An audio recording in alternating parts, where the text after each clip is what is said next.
Yeah, Mia Harpy here, and everyone is having fun theorizing on what's going to happen in Endwalker. To be fair, I have my own little theory, but that is mostly lore-wise than what I imagine is going to take place during Endwalker.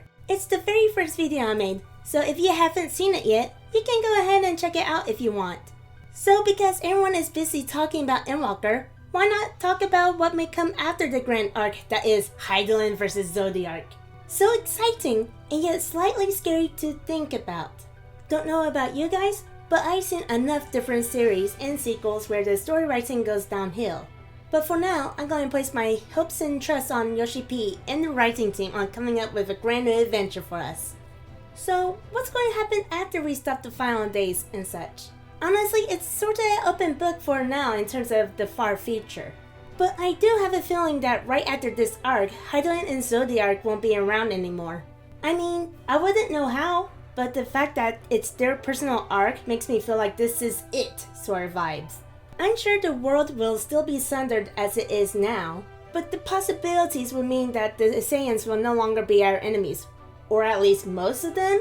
In fact, the trailer makes me think we will finally accept them and perhaps, in a way, be a part of them. Like, come on!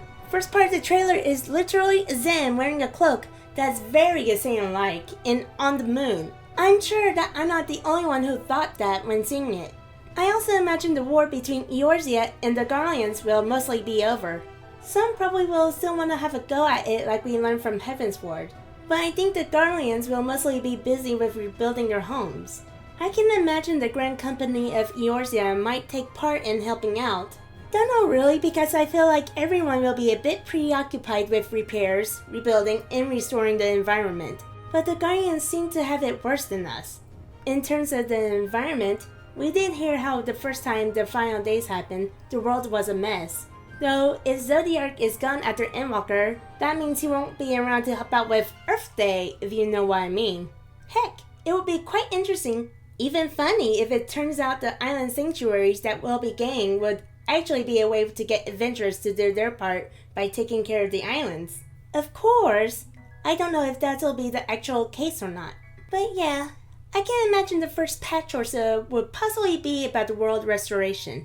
I just hope that most of the work isn't done only on the botanists. Though that does make me think of something. How are the gathering quests for Endwalker going to be like when the world is ending? Oh! We need you to go out and get these materials for us. Just watch out for the shitloads of scary monsters and potentially falling meteors, okay? Thanks! Another thing that might be talked about during the first patch is what will happen mainly with the Guardian Empire's ruling. I don't know if Zenos will still be alive or not. Heck, I don't know if Gaius will even be around still. What I do know is that Garlemald is going to need someone in charge or something to bring their people together.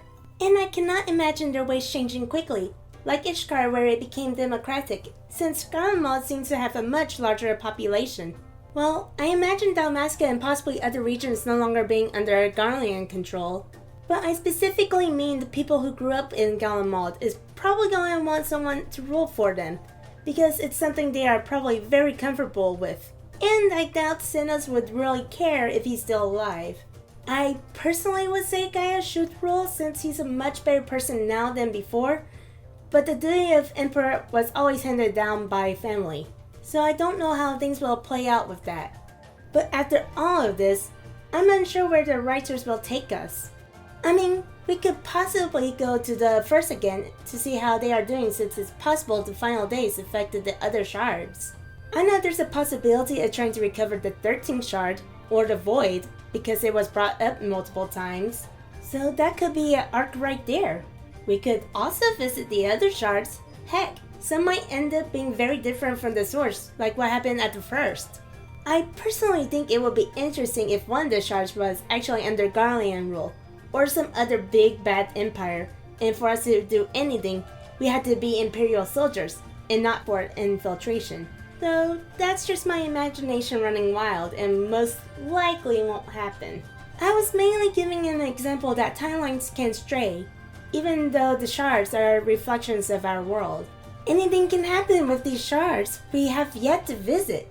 We also have time traveling we can possibly do, So it's possible we could go to the past and actually see things like the Allegan Empire. Of course, we will actually need to have a good reason to travel to the past. Maybe a new villain whose purpose is to change the present because he doesn't like how things turned out. If Hydaelyn and Zodiark does disappear after Endwalker, time traveling to the past could actually have them come back again. I imagine the way we time travel is either help thanks to Cid with the knowledge of Alexander, or perhaps only using Alexander, but more likely to be done with Cid because it will mean they will have to make Alexander raids a requirement to continue the story. And I don't think the dev team would want to force players to do the raids. Though if it is because of Cid, I can imagine Grahatia would try to help out with what knowledge he knows from his own experiences. One of the things that I wish could come out from time traveling would be to go into the far past where we get to see everything before the Sundering, to see Amaurot and the Ancients, maybe even try and relive through Azem's own adventures. One of the things I thought would be interesting is if the whole time during and after the final days, Azem has to actually take care of a villain. Can you imagine if he has to deal with a villain, gets called in by the convocation for a meeting, leaves because of Zodiark, and during the whole time of Zodiark and Hydaelyn fighting, Azem is actually trying to take care of a potentially another world-threatening situation. And that would be the reason why Azem didn't respond to Hydaelyn's group when being asked to join them. Again, my mind loves going wild on things like this. Heck, just the thought to see Emmett again and possibly meeting the real Hythlodaeus makes my mind go crazy. Of course, I don't really have information to back up on some of these possibilities and ideals. But there's just so much the writers can do.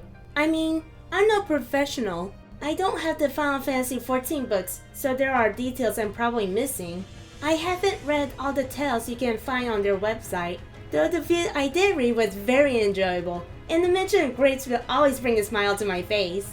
But besides my lack of knowledge, just the knowledge from the game itself, there is so much stuff they can work with. If you guys have any thoughts or ideas about any future adventures, go ahead and share in the comment section. I would love to hear them. And hey, if you enjoyed the video, go ahead and give it a like as well. I'm probably not going to make another video for the next 2-3 weeks because I'll be staying at my parents' house for Thanksgiving. And then there's Endwalker that is coming up. I hope you guys have a great day and see you later.